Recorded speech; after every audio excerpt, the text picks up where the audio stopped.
다 같이 사도신경 하심으로 4월 2일 토요일 새벽 예배를 하나님께 드리겠습니다.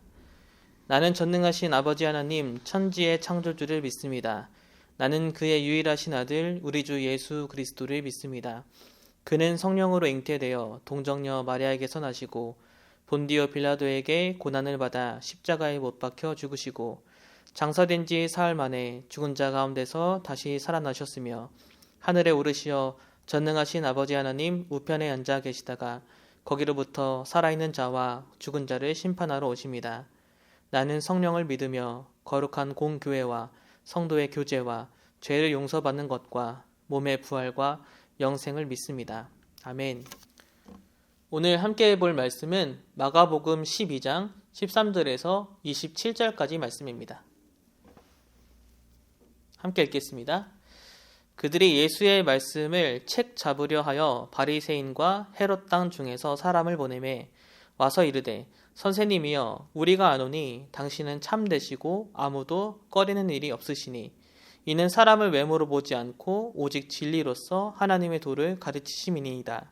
가이사에게 세금을 바치는 것이 옳으니이까 옳지 아니하니이까 우리가 바치리이까 말리이까 한데 예수께서 그 외식함을 아시고 이르시되 어찌하여 나를 시험하느냐 데나리온 하나를 가져다가 내게 보이라 하시니 가져왔거늘 예수께서 이르시되 이 형상과 이 글이 누구의 것이냐 이르되 가이사의 것이니이다. 이에 예수께서 이르시되 가이사의 것은 가이사에게 하나님의 것은 하나님께 바치라 하시니 그들이 예수께 대하여 매우 놀랍게 여기더라. 부활이 없다 하는 사두개인들이 예수께 와서 물어 이르되 선생님이여 모세가 우리에게 써주기를 어떤 사람의 형이 자식이 없어 아내를 두고 죽으면 그 동생이 그 아내를 취하여 형을 위하여 상속자를 세울지니라 하였나이다. 7형제가 있었는데 마지가 아내를 취하였다가 상속자가 없이 죽고 둘째도 그 여자를 취하였다가 상속자가 없이 죽고 셋째도 그렇게 하여 7이 다 상속자가 없었고 최후의 여자도 죽었나이다. 7사람이 다 그를 아내로 취하였으니 부활 때 곧 그들이 살아날 때에 그 중에 누구의 아내가 되리이까? 예수께서 이르시되 너희가 성경도 하나님의 능력도 알지 못함으로 오해함이 아니냐. 사람이 죽은 자 가운데서 살아날 때에는 장가도 아니가고 시집도 아니가고 하늘에 있는 천사들과 같으니라.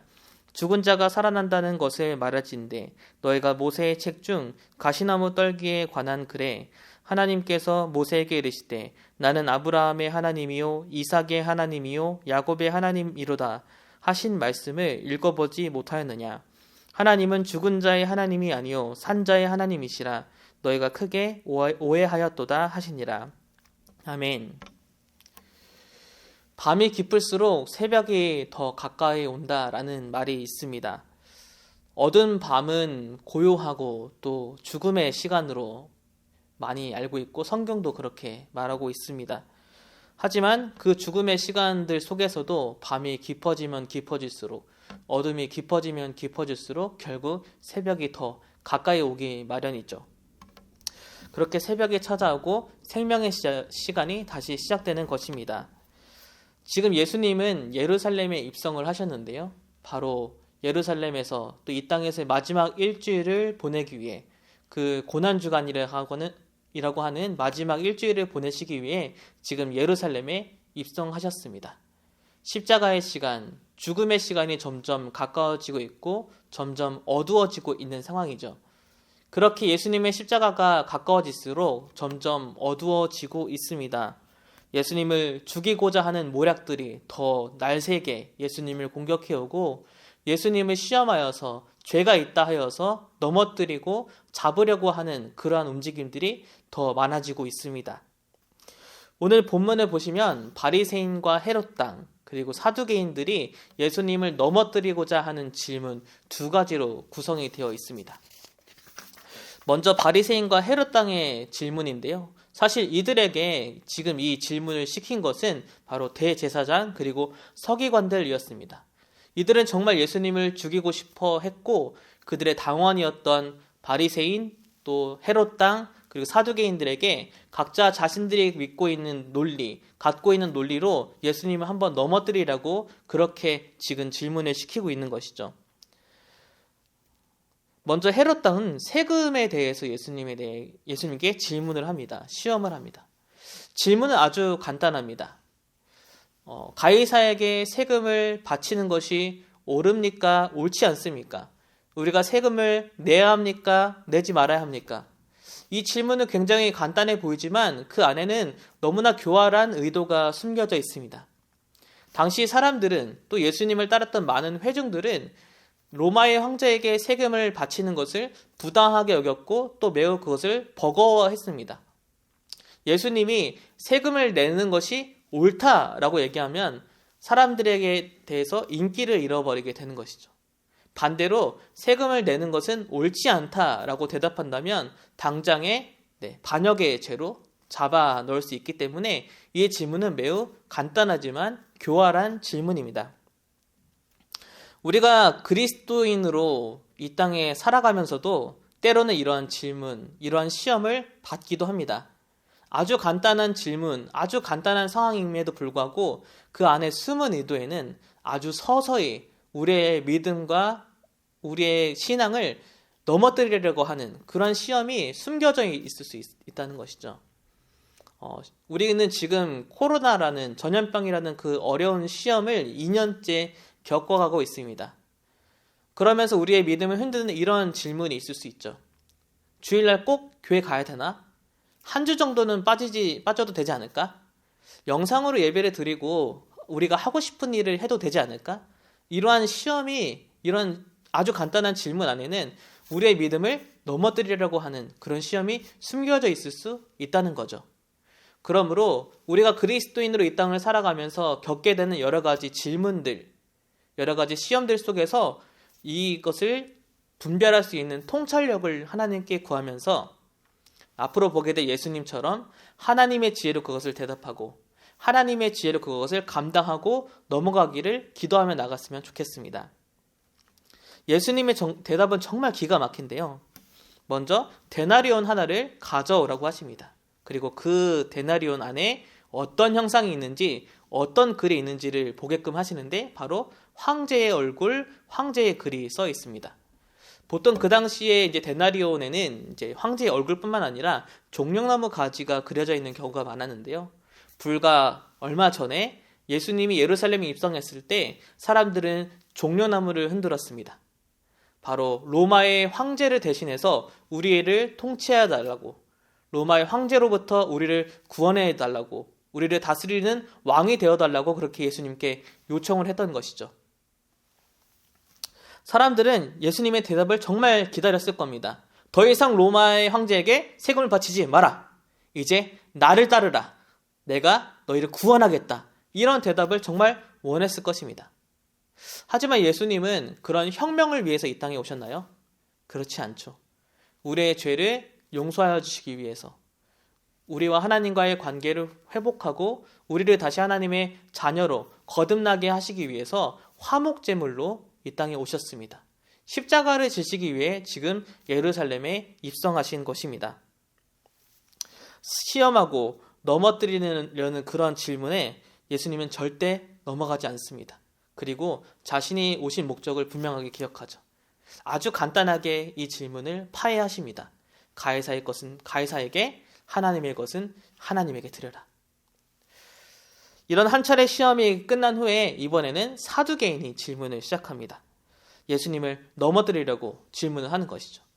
사두개인은 자신들이 믿지 않는 부활에 대해서 오랫동안 쌓아온 그러한 축적된 지식을 가지고 예수님을 공격하면서 이야기합니다. 한 남편이 있는데 한 아내가 있습니다. 근데 이 여인은 이 남편과의 결혼 생활 속에서 자식이 없었고 남편은 결국 죽게 되었습니다. 모세의 율법에 따르면 자녀가 없기 때문에 그 남편의 동생이 이 아내를 맞이하여서 대신 상속자를 그렇게 낳게 합니다. 하지만 그 둘째도 결국 상속자를 낳지 못하고 죽게 되고 이렇게 7 형제가 계속해서 이 여인과 결혼을 하지만 결국 모두 아이를 낳지 못하고 이 여인 또한 죽게 되었습니다. 그럴 때 이들이 부활한다면 그 7 형제 중에서 누가 이 사람을 아내로 취할 수 있는가? 이런 질문인 거죠. 참 부활을 인정한다면 참 이러한 곤란한 일도 없을 거라. 이렇게 말이 많아질 수밖에 없는 그러한 아주 탄탄한 논리를 가지고 예수님을 지금 공격하고 있는 것이죠. 하지만 하나님의 진리를 과연 사람의 논리로 감당할 수 있을까요?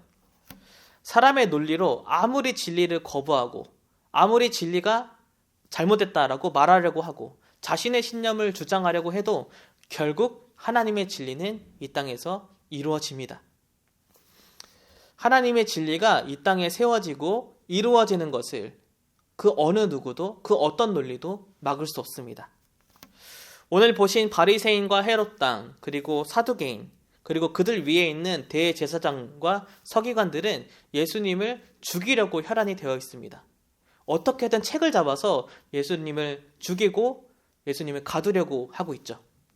이들은 이번 유월절이 지난 후에 정말 예수님을 꼭 잡자, 반드시 죽이자라고 그렇게 결의를 했습니다. 다만 이번 유월절이 지난 후에, 명절이 지난 후에 그렇게 하자라는 계획을 세웠죠. 하지만 예수님은요, 사람의 때나 사람의 방법이 아니라 하나님의 때, 하나님의 뜻에 따라서 십자가를 지셨습니다. 바로 유월절이 오기 3시간 전에 십자가에서 죽으신 것이죠. 이렇게 사람의 계획으로는 이번 유월절이 지나고 우리의 뜻에 따라서 해보려고 했지만 결국 이 땅에서는 하나님의 뜻이 이루어집니다. 하나님의 계획대로 하나님의 진리가 이 땅에 세워지는 것이죠. 십자가는 세상이 보기에는 참 미련하고 거리끼는 것으로 보이지만 결국엔 그 십자가를 통한 하나님의 뜻, 하나님의 진리가 이 땅에 세워졌습니다. 십자가의 도가 멸망하는 자들에게는 미련한 것이요. 하지만 구원을 얻는 우리에게는 하나님의 능력이 됩니다. 아멘.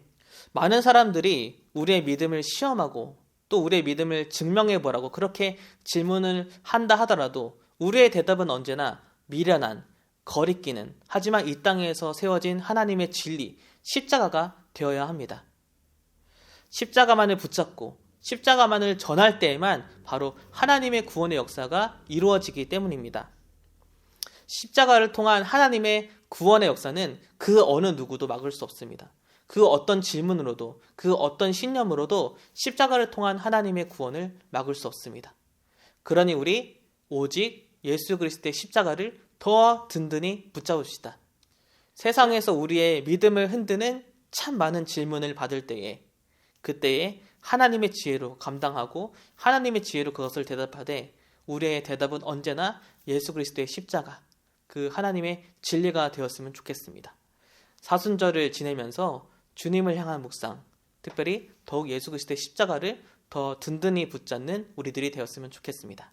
하늘에 계신 우리 아버지, 아버지의 이름을 거룩하게 하시며 아버지의 나라가 오게 하시며 아버지의 뜻이 하늘에서와 같이 땅에서도 이루어지게 하소서.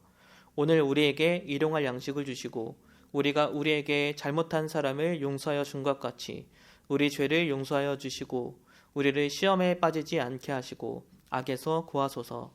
나라와 권능과 영광이 영원히 아버지의 것입니다. 아멘.